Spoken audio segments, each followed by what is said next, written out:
Hi, THMs. Welcome back to I'm a Recruiter podcast dedicated to empowering talent acquisition professionals like you. I'm your host, Prafulla Deuri, Head of Talent Acquisition at an MNC, and I'm thrilled about today's episode. I'm a Recruiter is a global community exclusively for TA professionals. Our vision is to build a premier global community for talent acquisition professionals, and our mission is to empower 100K TA professionals to evolve from recruiters to a trusted talent advisors. Unlike other communities, I'm a Recruiter is built by recruiter for recruiters. It is a genuine, safe space to exchange knowledge, connect with peers, find mentorship, discover job opportunities, etc. And if you enjoy the podcast, show your support by liking, sharing, subscribing, and commenting. Ready to join the thriving community? Fill out the form in the comment section. Let's redefine the landscape together. We are thrilled to have Abhilekh Verma with us. With over a, with over a decade of experience in corporate training and business development, Abhilekh is the founder of Abhilekh Verma Consultancy, OPC Private Limited, and has made significant contribution at KPMG Consulting. Abhilekh leads a recruitment and upscaling startup that connects recruiter with students seeking internship and jobs while also providing training in soft and hard skills such as AI, IoT, and Salesforce. He holds an MBA in marketing from ICFI Hyderabad and a personal branding certification from Spandless Academy in Singapore. His accolades include third prize at NIT Jamshedpur Startup Ideathon competition, a scholarship with LWT Academy, and participation in a Super AI conference at Marina Bay, Singapore. Additionally, he received an Above and Beyond award at KPMG Gurgaon for exceeding 3 crore rupees in a year. We are excited to delve into this Abhilekh journey and insights. So, welcome, Abhilekh. So, why don't you quickly introduce yourself? So thank you, Prafula, for a great introduction and thank you for inviting me here. It's a pleasure to be at I Am Recruiter. So we've been building great things and I'm looking forward to enjoy times with you. So I'm Abhilekh Verma and as you have mentioned, I've had over a decade experience more into corporate trainings and working closely with L&D and stuff like that. But then my history comes back more from where I was purely lacking in terms of doing networking. So I was more like an introvert where I couldn't gel up with people, do such kind of those small talks and things like that. So I joined a lot of public speaking events. I used to go to a lot of things, and that's how I started working on my communication skills. And then I found marketing doing much more better than picking up finance on HR. So I love talking to people, doing networking and all. But then I used to work with a lot of HRs because as part of the training and things like that, right? So that's how I started my career, and I worked with the government of Telangana as well as government of Andhra Pradesh in the IoT space as well because I was very passionate about Internet of Things, and that's how I came to know about AI/ML and the current ecosystem, which is super important right now.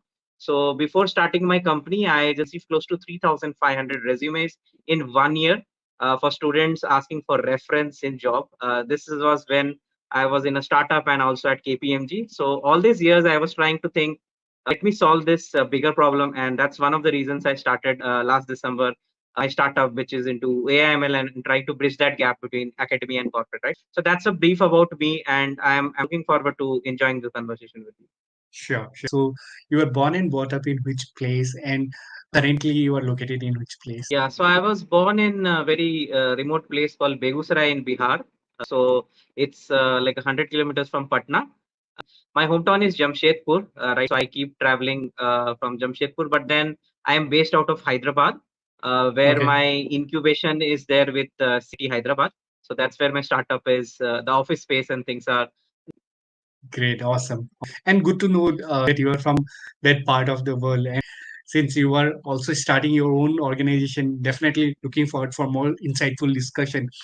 But having said that, wanted to Sure. know a little bit more about your background in terms of Mhm. education and like what you have done in terms of study and all those things, and how you were during your school days or college days. I was very, very fascinated with studies. So I was like someone who was very much engrossed into studies.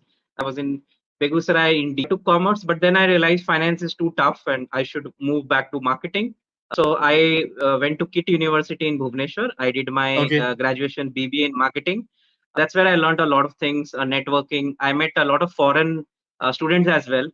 So I Okay. remember a friend of mine who was from Turkmenistan, and we used to conversate a lot in English. So that's where I really upskilled my communication skills, because he used to understand little bit Hindi, and we were not that conversate with him in English and stuff like that. But then that was one of the good thing. And then I did my MBA parallelly after my BBA, which was again in marketing from ICFA Hyderabad. Parallelly, I was also studying company secretary, because I also had a passion for law along with little bit of accounting and finance.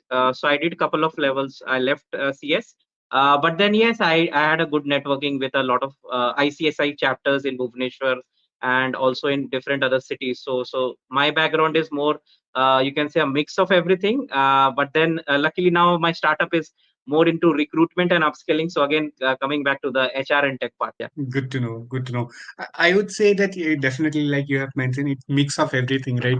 Starting from commerce, Right. finance background, then marketing, then again, like now coming to like IT and recruitment and other things as well. So, since you have seen Yeah. all of these phases, right, or functions, like which functions you like the most? I think the most sorted one is marketing. That's what. So, I mean, you get to meet a lot of people. You get to physically travel. I mean, I really like traveling. So, like when a company sponsors your trip, right? You go to another city and meet a lot of people. So, I found marketing as one of the fascinating. But then I would not say HR is also not fascinating, because again, you get to understand people, and if you can really understand people and understand their emotions, you can really do well in your career. So I feel marketing in HR has always been one of the fascinating things I've always wanted to become, and wanted to utilize my skill set. So these are the two important ones I would like to highlight. Good to know. Good to know. And you have also mentioned that initially you were kind of introvert, right? And what are the Yeah, different things you have done so that you could have come out of your those foundation and all those things, right? And the reason why I'm right. asking this question is many of our recruiters are Mhm. in day-to-day work. We talk to multiple people, but in general when we try to deep down little bit more, most of the recruiters are kind of introvert. They're not very comfortable talking to Right. people as well. So just trying to break the barrier to understand what you have done so that we can set some example for those recruiters as well. I think the easiest I can say is like, get to know a lot of people. So I used to register for meetup.com. That time there were no WhatsApp groups where we know like, okay, there's I am recruiter, who's doing podcast and things like that. So luckily it was more on referrals, and you could get things. LinkedIn was not that much popular in 2000. I'm talking about 2008 and 9, when I was just completing my 12th. So I remember like when I was in school, it was very tough for, conversating and let's say, talking about some random topics. We didn't have to talk about politics that time. Politics was not that much as a important thing, or a cricket things like what we talk right now. But then yes, one of the key thing which really improved my communication skills is meeting a lot of foreigners, maybe online or offline, and talking with them. So I used to do blogging, so that really helped me. And I used to also sit with a lot of VCs. They used to give me some small ghostwriting work.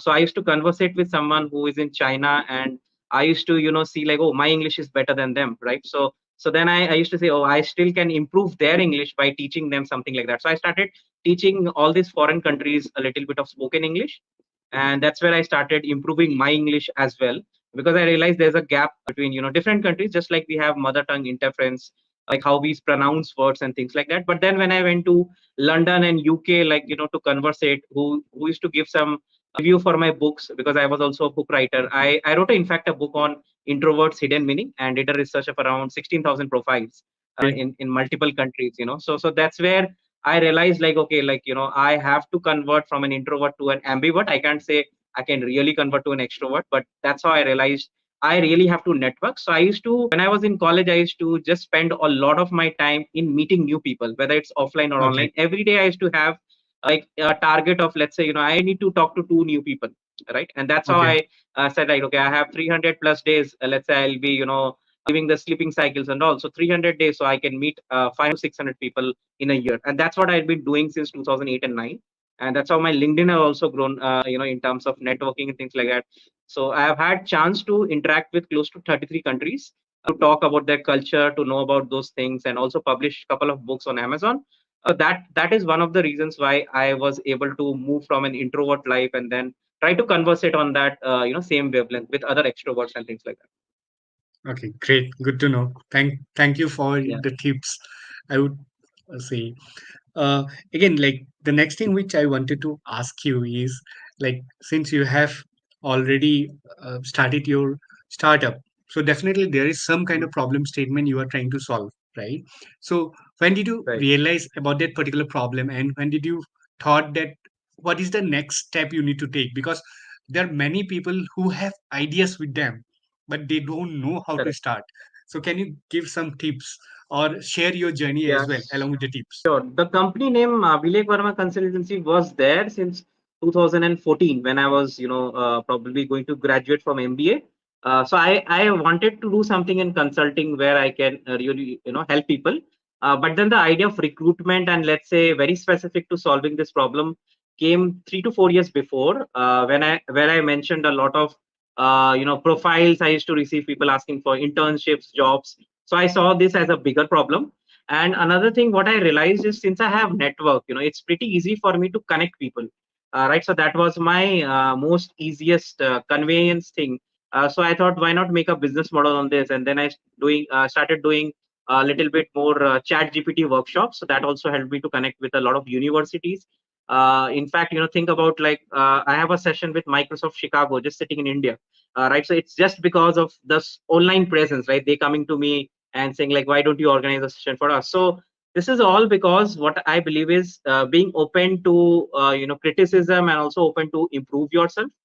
So that has also improved my thing. So I joined little bit Toastmasters also, to improve my elevator pitches for 7 minutes and things like that, right? So those are also some nuggets I can share, which I did. And I did a lot of podcasts. So I also went to a lot of shows online in different multiple countries. So that also improved me as a person to understand where I'm lacking and where I can improve. So these are some of the nuggets I have. But then, on a nutshell, what I can say is, we shouldn't think about, let's say, what the problem is. Just think around whatever the challenges people are facing next to you, right? Don't think about a larger problem. First, think about the small problems.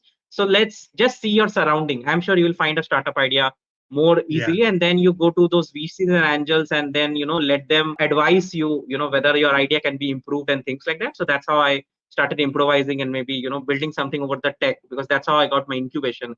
Because if you build something over tech, it's pretty easy to get an incubation and a government funding and things like that. So that's what I've been working with a lot of VCs and angels. They've been guiding me and supporting me that way. Okay. Since you have mentioned about Yeah, your incubation as well, so how was the story behind, like what you did? How, because you were from marketing background, then you started your own right. organization. So how do you manage to get and start the tech side of the things? I think one of the key passion which I had was traveling. Okay, so when I was, like, doing installations in IoT, Internet of Things, I was taking the temperature sensors, traveling to Bangalore airport, installing for Air India Sats, or for large organizations and hotels like Novotel and Karachi Bakery and all. So I realized, like, there's also something new I need to learn. That time, Chat GPT was not there, but I realized there is something called as machine learning and artificial intelligence, right? So I started learning that, because when you come from a non BTech background, right, you really need to have an upper edge over everything. So when you try to compete with BTech students, you really need to be strong at the technical part, right? So I can't do that beautifully coding which probably a BTech graduate can do, right? So I started learning a little bit on coding. I started a little bit on prompt engineering, right? So that's where things improved a lot. And then I think, yeah, one of the key importance what I've found with my startup was everything was falling into the place. When I applied for an incubation, my idea was super strong, and it was accepted much quickly because I think it was solving a larger problem. Though there was also a competition doing this same company which has funding from USA, which was our competitor. But then I started bringing rewards management as one of a point of difference, where we give vouchers and let's say try to motivate the human resource and recruiters to work closely with us. So that because I understand from a corporate training point of view, like we always want to go to some retreats and things like that, right? So that's where I know the pain area of employees and things like that. So I brought rewards management into the picture, and that's where I got my incubation and things like that. Awesome, awesome, awesome. So Yeah. can you also brief little bit more the step by step, because definitely you have seen that, you have done that, right? So just wanted to uh, slice down little bit more in terms of incubation step by step. Like for you, it might be very easy because our audience might not have those kind of context. They might not have or seen those kind of things. So can you break little bit down the problem, and how from idea to incubation, how what was the journey? I think the journey was tough, just like every founder has, right? So a lot of rejections with a lot of IITs and IIMs you get initially, because you realize like, okay, you really need to be on the top of everything before getting selected with triple IT. So yeah, the journey was a bit difficult, but then I had a lot of support with mentors and a lot of people suggesting me like, okay, you need to tweak a little bit in your idea. You need to make some changes. You need to, because initially when I thought it could be just a consulting company which solves a problem of, let's say, trainings, soft skills, and then what challenges all the students or let's say the freshers face, right? But then I realized I have to solve a much larger program, and it has to be put with tech, as I've been mentioning, right? So I have to use that tech tools and all, because when I used to apply to all these organizations, one of the key things what I really lacked was the tech part, right? Because they were more interested to know what I've been building on the tech part, right? So that's where my entire focus was before applying to the incubation. So recommend to anyone who is looking to apply for any incubation in any part of not just India but in the world, you really need to do something with tech. Whether you're using Chat GPT for some of the idea generation, whether you're enabling it in your website, or whether you're using it for a business generation, or let's say for PowerPoint creation or anything, right? But you have to enable that tech into your startup. That becomes much easier to get an incubation. But then yes, you really need to get rejections, because if you get accepted, then you'll always think like I know everything. So it's also important to get rejected. I got a lot of rejections before getting one exception. So that's an important thing I believe everyone should learn from that. Okay, okay. And many people are not able to handle the rejection as well, right? So how did you Yeah. handle the rejection? I think I'll give you a simple number. So let's say I've done close to 60 public speaking sessions on generative AI, in this past 1 year. Right. So I applied to around 250, like applications for public speaking, right? I got rejected at closely 80, right? That's a big number, right? But then out of that 170, I secured that 60. The next one, which is with Azure Pune and, Azure Chennai this weekend, right? So they reached out to me now, because earlier they couldn't facilitate that training, right? So I believe even if you are rejected in the past, the organizer will still keep in touch with you, right? So regardless of you getting rejected for incubation per se, you still can be part of that ecosystem. You can find some mentor and things like that. I got rejected with one of the IMs, and luckily that IM's startup is mentoring me, right? Though I didn't qualify to go get an incubation, but one of the startup founders found my profile a bit relevant to what he does, and then he saw like, let me mentor you. So I believe you need to learn from your rejections regardless of what happens. So even if you have a lot of rejections, you can still use that information or probably get some network and get that ecosystem to enter, right? So you talk about Assam startups, you talk about Guwahati, as one of the hub, for example. So I also applied for mentorship. I got in, right? So a lot of places you will find there is an opening for mentorship. You have to keep applying regardless of what is the result or what is the outcome, right? You don't have to think like, what if I got rejected from two or three? So that doesn't mean I cannot apply to the remaining three or four, right? You have to keep persistent. You have to always keep applying. That's the easiest way I've seen. So I have had some training with Tony Robbins, Unleash Your Power from Within, and I have seen that person, like talking about rejections all the time. A lot of people in their daily sales job, they get rejected, but that doesn't mean they don't stop cold calling. They don't stop sending emails. They don't stop reaching out to a lot of people, right? So it's part of job. Everyone has got it. Zuckerberg didn't create Facebook just out of blue moon, right? He also might have got rejected from somewhere. So everyone gets rejections, but it is about you, how you try to come out from that and use it as a positive asset rather than a negative thing, and try to network with people. That's one of the key aspect I see. Whether you're getting a rejection with let's say an incubation, or let's say with a speaking session, you still can network and find a way around to be part of the ecosystem. And tomorrow they might invite you for a session, right? And that has happened to me in the past as well. So I believe it's about utilizing networking, right? Connecting with a lot of people on LinkedIn. I think LinkedIn is one of the greatest gold mine, I can say. So LinkedIn is one of the important thing. You can network with a lot of people that way. Okay. So you have been emphasizing in networking for quite a long time now, from the starting of our Yeah, conversation, right? So the one problem which I have heard from people, right, during multiple different sessions and other things, right? People hesitate to start the conversation, right? They don't know what to talk. right.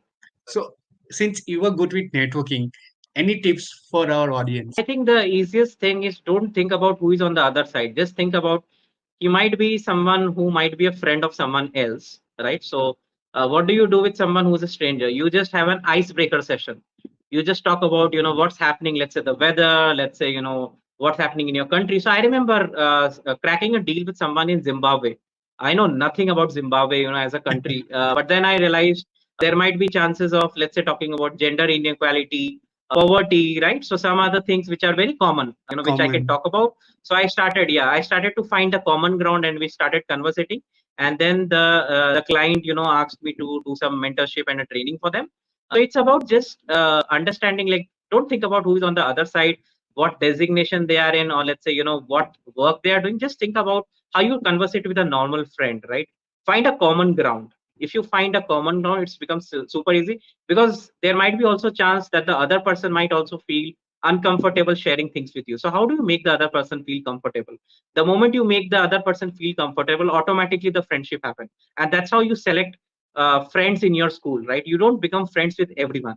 You Yes. try to first crack a conversation and then see whether there is a feasibility or not. It's the same thing, it's the same thing with dating, in fact, right? You don't just find someone and then you say, like, I want to be with this person. So it's about test and try, right? The same thing happens with human beings. So if you can understand the psychology, I think that would really make things much simpler for everyone. Sure, sure. Great, great, Abhilekh. Very nice advice, I would say. Even in recruitment also we try to do the same thing, right? When we try to connect with any of the candidate, we try to see his profile and try to talk to those similar points which I can relate to, so that I can start a conversation. So this is how I build my connection with my candidates, and definitely you are also seeing the Perfect. same thing, right? Okay, great. So again, talking about little bit about like the startup again, like in terms of, so I have been talking to multiple different founders as well, so where they talk about like building a MVP product, right? So once you have like idea, right, what is the next step? Like, is it like, because for me, I'm hearing that you should have your own MVP product and all those things, then you can go to the next step.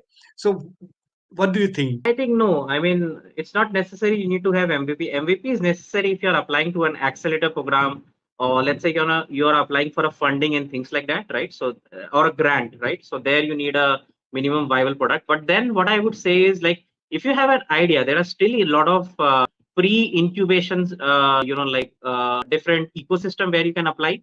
There are still a lot of mentors who can still guide you to move from an idea to a POC or to an MVP stage. So it's not necessary you need to have everything, let's say, in the first thing. It's think about, like, you're building an idea, right? So tomorrow I don't expect you to design a full-fledged WordPress website with a WooCommerce, where you can have a an e-commerce platform, like people can go and buy your solution, right? It can't happen. They say Rome was not built in a day, right? It's the same Yeah, thing. So you have to keep working on an idea, but then eventually the whole aim is to get into an MVP, because ultimately when you go to meet investors, they would look more on the MVP. Idea is not going to be taken that seriously. So you really need to find a program where you can be part of to move from. So now if you just Google it, you'll find there are at least, I know, 200 plus programs in India right now which can teach you how to move from idea to MVP. In fact, they're charging as well. Earlier it was free.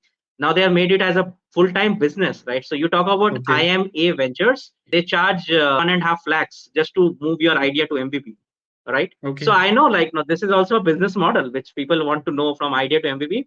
But then, yeah, I mean, you can find a lot of people who do, pro bono, or what I say, volunteer mentorship. So you can at least find them just in case you don't have budget to, invest in such large programs. So then you can then be ready to reach a situation where you have the budget and then get across the best programs in the world, right? So that's one of the suggestion I would have when it comes to moving from an idea to POC or an MVP, right? So that's the whole crux of it. Great. Good to know. Good to know.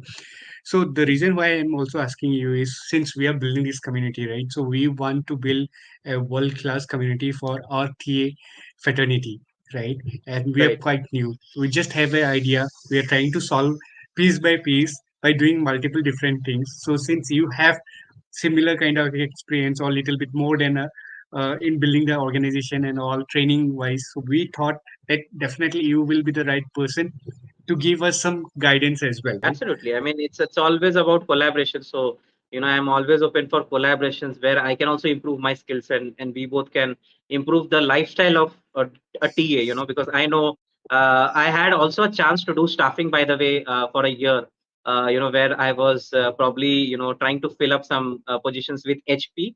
So yeah, it was one of the toughest time because we had targets to source some resumes, and I understand that pain.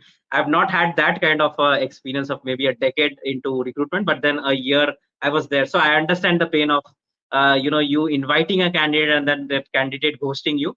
So I know a lot of challenges which is there, but then yeah, it's part of life. Everywhere it's like a two-way thing. So that's how life is, So you have to have a large data set of, let's say, the candidates and things like that. Good to know. So, Abhilekh, so when you were not working, so what you love to do? I think, yeah, one of the key things what I really like is blogging, and also, like, I run Hyderabad Foodies, so I am a big foodie, right? So Okay. since 2013, I've been working with a lot of restaurants, hotels, giving them some ideas on putting their things on a digital space, right? So even if you see a very small vendor shop, I would suggest them some ideas, how they can really market it well, whether it is a small shop or a large shop.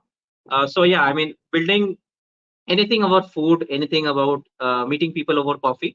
So these are some of the hobbies which I always do. It's all about networking at the same time. Other than that, I love badminton. So that is also one thing I really like to play.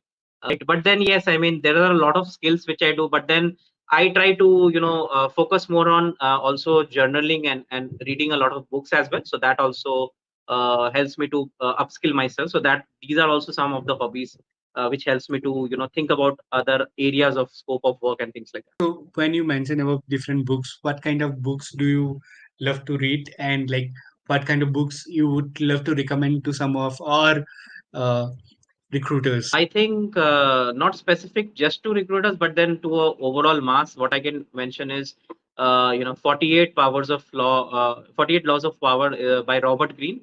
This is a fantastic book, where you can learn about how you can really, make people work for you, or let's say you work for other people, but how you can be super effective. So there are different laws of power, which everyone can learn and they can implement in their life. So this is one book I am really loving it. Then there is a lot of self-help books which I'm sure everyone knows. Like The Monk Who Sold His Ferrari. Yeah, So this has been one of my favorite books. But then yes, I mean, when you come to business leadership, there are a multiple tons of gurus out there.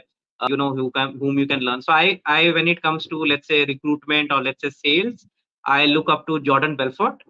Where he has some very interesting tactics that helps me to engage with people, because again, human resources is also about engaging.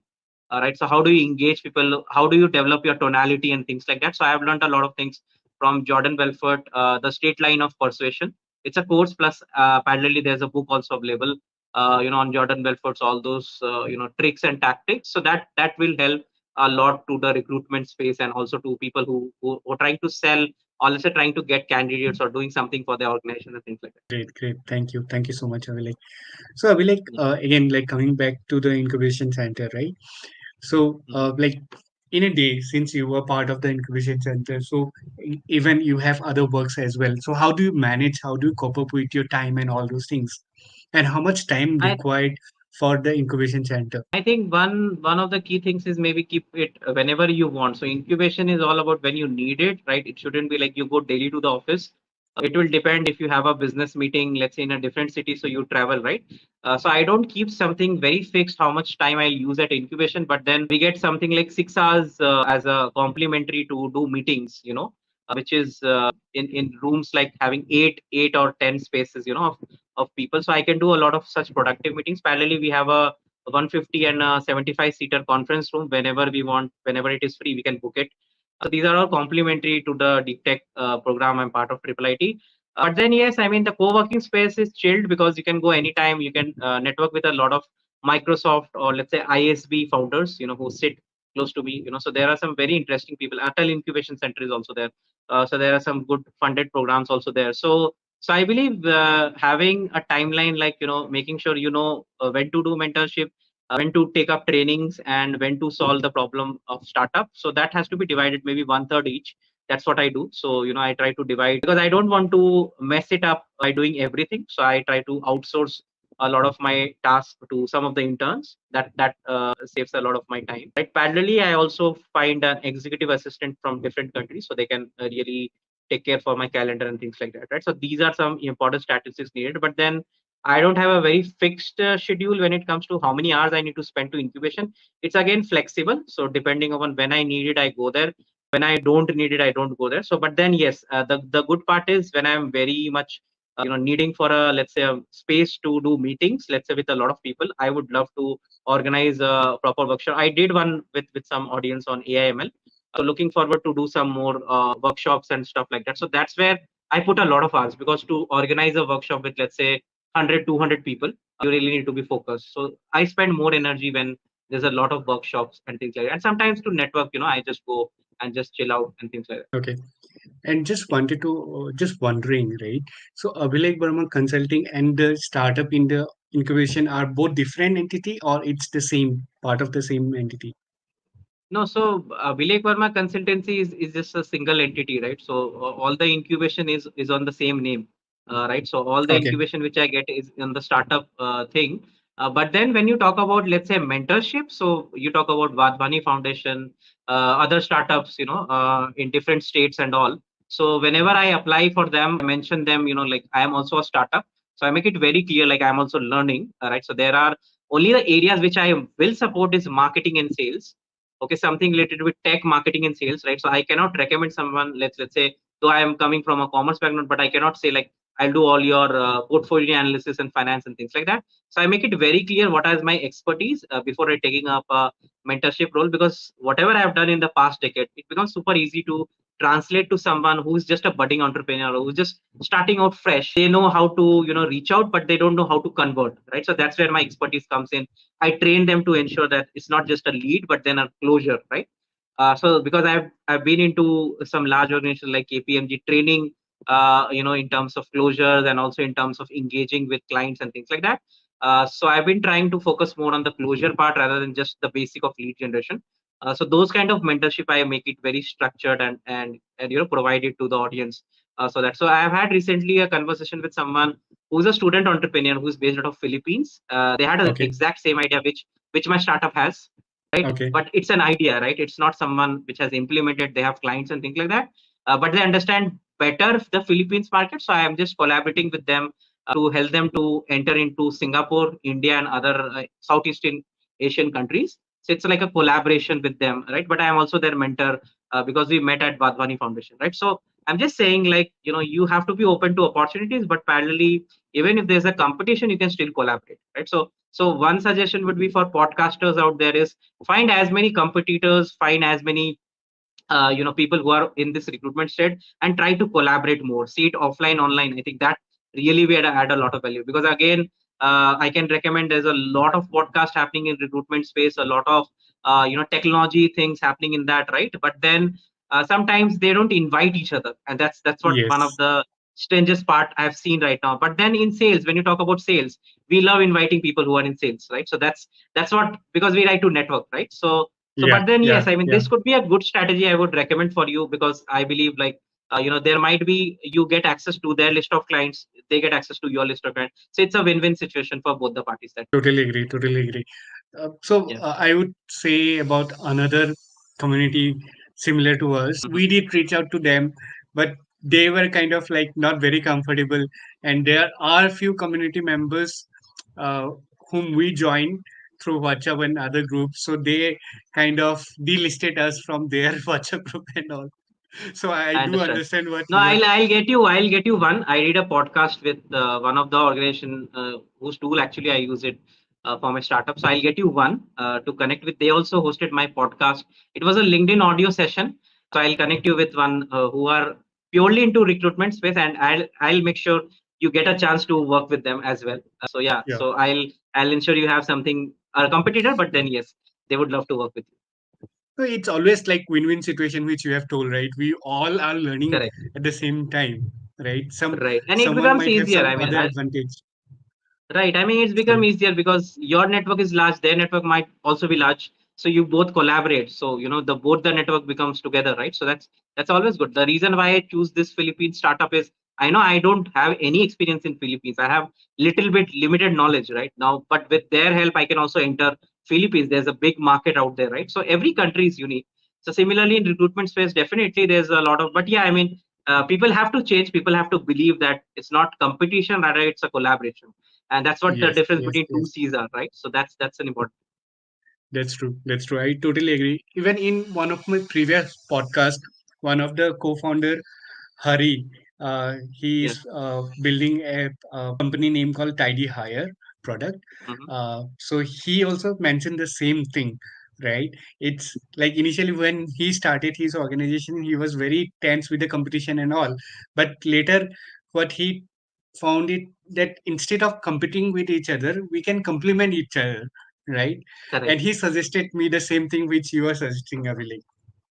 Right, absolutely. I mean, you see Facebook, Google, Microsoft. I mean, they do compete, but that doesn't mean they don't go to events together. They also go to events together. They have all these programs, right? So everywhere they go together. So it's not that they don't are they're not connected. They don't talk to each other.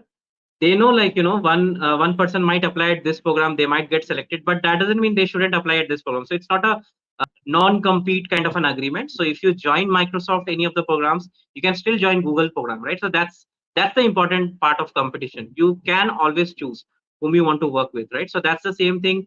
All the recruitment out there, I would like them to address, like it's a great thing. You're also building something new.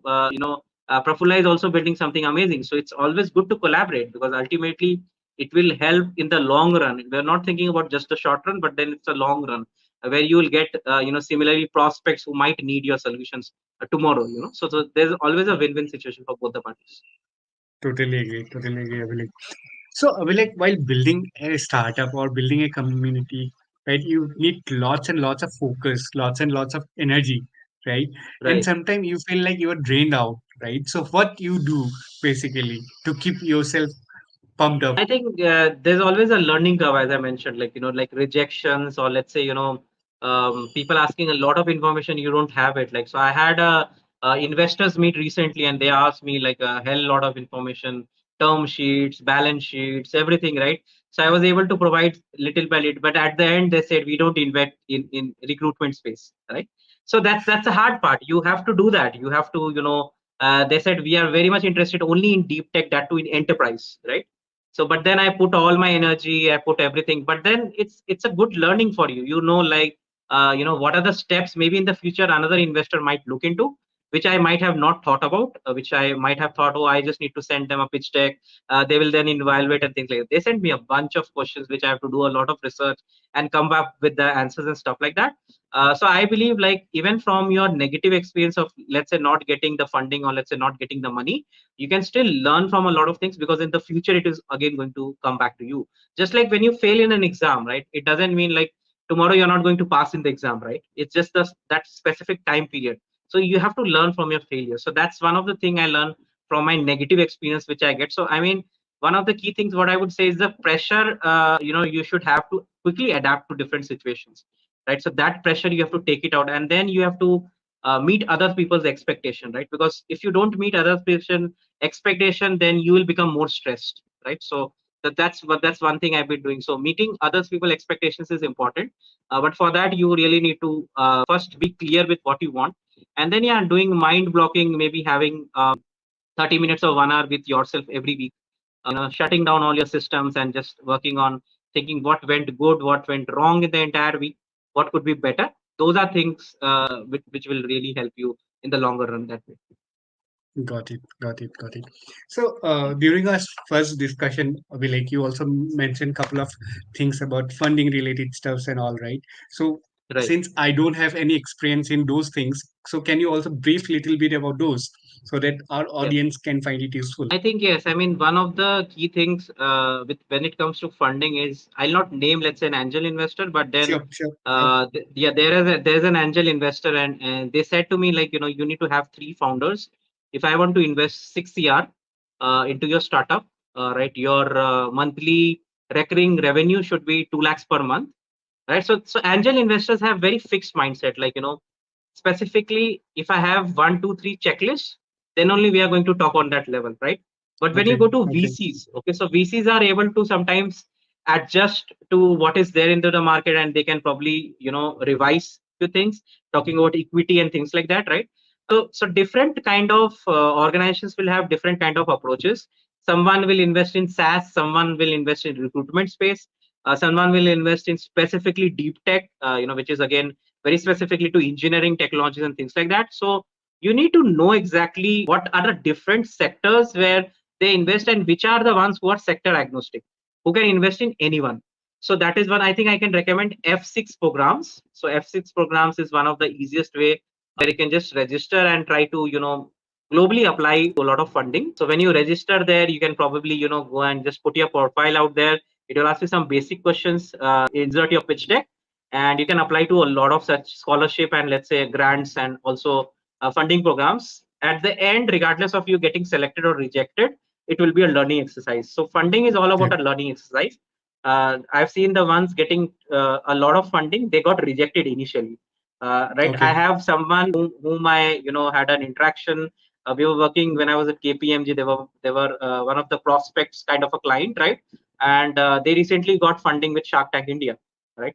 So Oh, I know, nice. like people are going to be connected, and tomorrow, let's say I aspire to go to Shark Tank India, I can take their help. I can ask them Yeah, what went amazingly well for you. So it's a small world, right? You will meet out people who might complement your skill sets and things like that. So funding is all about patience, I believe, right? So it's not about you start a company today and then you'll get it.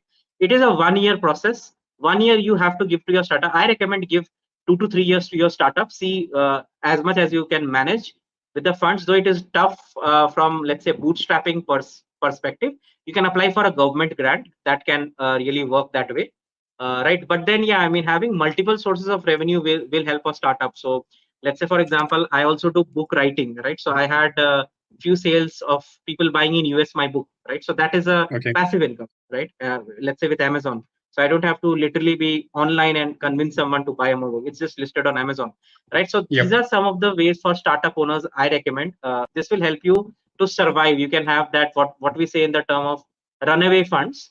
So Yeah, you will yeah. have that runaway funds for some more number of months, because you really can't focus on I just want to have one revenue model. If it clicks in, I'll get the funding. It doesn't work around like that. You have to keep backup options, right? So Okay. because you're living a corporate, you're living that lavish life which you used to have. So you have to take that hit. You have to take that, and obviously you have to stop thinking about all those kind of luxuries which you used to have. That is the hardest part when you are raising funds, because those funding is for your startup, right? So it's not for your own lavish life and things Personal like that, use. right? Yeah. Yes, personal use. So that funding you have to keep in your mind, that is only for showing that your startup is worth investing and things like that. So that money has to go everything on the startup. It cannot go to your own bank account and things like that. So that's one of the key thing which I recommend to founders to understand before they get funding. They feel like, wow, they have got so much money. So it's not their money. It's the money for using for the startup, right? So that has to be very clear to the startup founders. Got it, got it, got it. Great. Yeah. So, Abhilekh, very nice discussion going. So, I'm bit interested to know a little bit more about your mentorship programs as well, because the Hmm. reason why we are asking about those things, because as a community, we see that there are certain areas where people lag. right? So Right. from your experience, we can also implement some of the things in our community. Right. So what some of the good things, some of the challenging moments during the mentorship programs of yours? I think one of the key challenging programs in mentorship is, giving people enough number of hours to understand. Because just like we are conversating online, right? So there are few things I might have said you would have understood it perfectly well, but there are few things, you would still go back and cross check, whether it's actually there on the internet or not, right? So that's a human psychology. We go to Yeah, cross check whether yeah, genuinely that thing is there. Let me go and check it online or not, right? So that's a human tendency. So we have to understand from a mentorship perspective, whatever we try to put our thought process and things to someone else who's a mentee, they might not understand, they might not grasp that. Just like a teacher teaching mathematics, to a 10th grade, they're just out from 9, they're going to boards, and they might not have that much knowledge, to go there. So I believe, like, you have to first give the mentee proper time and make sure, like, they understand it pretty well, and they have to respect your time as well. Because sometimes when you offer mentorship, sometimes mentee don't respect time, so that becomes a problem, right? So that kind yes, of a boundary yes, should be there. They understand the value you're trying to bringing in. Because I've seen some of the VCs, which I have worked with, right? So they make sure, even if there's a call happening and let's say I don't attend a call, there's a penalty of money, right? okay, Because it's their time wasted, and that's yeah, the level yeah, of yeah, thing I have noticed, right? So that's kind of a seriousness you need to put across your mentee. Because you're trying to build someone's life, but it's also an opportunity cost for you. Because if you would yeah, have not yeah, trained that yeah, person, you would have been in some other doing place, maybe something working with else. some other clients, yeah, doing something else. So that's also something I would recommend when it comes to mentorship and stuff like that. But then, yeah, take up a lot of pro bono activities. I think that really helps, because you get a lot of variety of people. So I remember working with Dream Value Ventures, Global Dream Ventures, which is with Boston University in US, and they were a lot of immigrant consultants, and currently I'm working with one of the e-commerce website where a student is actually from China. He can understand Mandarin. His English is also good because again he is there in US, so he has learned that. But then I'm finding them some space, some interns, so that they can work with Indian crowd, right? And they can learn. But then, yeah, it's about the diversity also. So in mentorship, I believe is you have to have that diversity. If you focus on let me work with only, let's say, Indian crowd, you're not going to become a better person. So you have to keep Okay, changing your diversification in terms of working with multiple countries. I had a chance to work with Germans, I've had chance to work with Chinese, I've had chance to work with Italians, right? So different kind of people, you'll understand their culture, you'll try to know about more about them. And the good part is they'll be very sophisticated, right? So they'll be knowing, like, okay, this is the time they have to come and report. So I love working with a lot of foreign clients that way, because they know exactly what to do, and they always appreciate, right? But then sometimes in India, because of the challenge of timing and things like that, when there's a no show, so then people have to take it seriously, right? So that's yeah, one thing I yeah, recommend in India, like, because there has been a lot of no shows I've seen in India specifically, right? So we have to. yeah, It's not yeah, me complaining about the entire India, but it's also me also being part of that ecosystem. Even I will also have a no show, right? Because sometimes if we let me leave it, we'll say some reason, just like how we take a sick leave, right? It's not a sick leave, right? But then you feel like, oh, I don't want to go to the office and things like that. So that's that attitude we always have. But then when I see other countries, they don't have that attitude. They when they commit, let's say for a particular time, they will come 5 minutes before. They will always be on top of it, and they will always make sure it happens, regardless of whatever be the worst situation. And that's what I learn and love about the foreign culture. I'm trying to learn and make this enable in India as well, where we respect each other's boundaries and times, and then help each other grow that. great, good to know. And how do you Yeah. connect with those foreign like students or your business or consultant? How do you make those connections? So I think it's easy. I mean, you just find a specifically event. Let's say you go to Meetup, you go to Eventbrite, right? So all those websites where you have all those events happening, right? So there is one I can recommend. That is, FI School, right, which is there in 100 plus countries, and it's about all entrepreneurship. So you probably can go to someone who's based in Kenya, who's based in Japan, and try to pitch your startup. There will be a couple of VCs and angels sitting. They will give some review. There will be someone who's a pitch expert. They'll give you something. But then in that meeting you're going to meet 50 other people who are from Kenya or who are Okay. from that specific country. So that's how you can expand your network, right? So these are some strategies I do, where let's say I want to focus on Japan and I want to talk to 50 entrepreneurs of Japan. I go to the largest ecosystem, let's say an incubation which is in Japan, try to apply that, try to see if I can pitch in, I can share things, and I'll meet those people on that webinar or seminar, whatever it is. So I'm going to definitely meet that. So in the startup ecosystem, this is one way. Similarly, you try to segregate it, let's say in recruitment space. So you want to talk to L&D, learning and development, people who are recruiters or who are working closely with the managers who do all those travel and all those activities, which are very important for admin work. So you try to put those keywords, see what are the events they go to, and different kind of people, because everyone is ultimately connected. Because the more you attend Yeah. such events, the better, larger network you will have. And luckily, if I have all those countries working with me, so this podcast, I'm sure it will also going to go to a country where they might not have accessibility to know about such kind of knowledge, right? And Okay. that should be the end goal. So, and that is what I believe in, giving back to the people much more than what you can get, right? So when you give more, you get more, and that's the strategy I've been applying. If you give things for free, it's going to come back 2x back to you, right? So Yes. that's the Yes. Yes. strategy. I'm sure you will also agree with me. It is really Totally, amazing. totally, When you 100%, 100% Abhilekh. right, And right. thank you So those for, are the yeah. and I as a So person believe in gratitude a lot, right, and it does come back. So thank you for sharing that, at least in the podcast correct. though. Yeah, I mean, Great. I mean, a lot of people do, talk about a lot of things, but then I wanted to highlight this because this is also super important, because everyone is putting a lot of efforts. You're also putting a lot of efforts running this podcast, so it takes a lot of gut to come on camera and then organize things and stuff like that. So yeah, I mean, it's a good job, and I believe this should always be appreciated. Sure. Thank you. Thank you so much. So, with Mm. interest of time, I think we just have 5 more minutes to go. So, Sure, before we wind up, right? Any tips you want to give our budding entrepreneurs as well as a recruiter? Like, sure. definitely, I can see that you are very good with like communication. You are good with networking. You are good with lots of different knowledge part as well. So, any tips for our audience, Abhilekh? So I think for recruiters, one would be, I mean, timely updates. Though I understand from a logical perspective, the average timeline to see a resume is 6 seconds, as per the global survey with Gallup, right? So logically, you cannot give feedback to every candidate, but then making sure that if a candidate gets rejected, just let them know they are rejected. Don't hang around with them. So this is one thing for the recruiters' perspective, or let's say aspiring recruiters who really want to get good feedback and things like that. And then yes, I mean, stay updated about the industry, know about what is happening in the industry, what are the needs of the job market, know about the psychology of people, why they will not work with you, right? Why Yeah. are they rejecting you? So everything matters, the way how you contact them, the way how you follow up with them, right? How you try to adapt to their situation, right? So this is a tip for fellow recruiters. When it comes to students, my suggestion is also give time to recruiters. Don't be aggressively following up. Don't treat them like a sales kind of a technology where you try to put something and then you get a result output like that.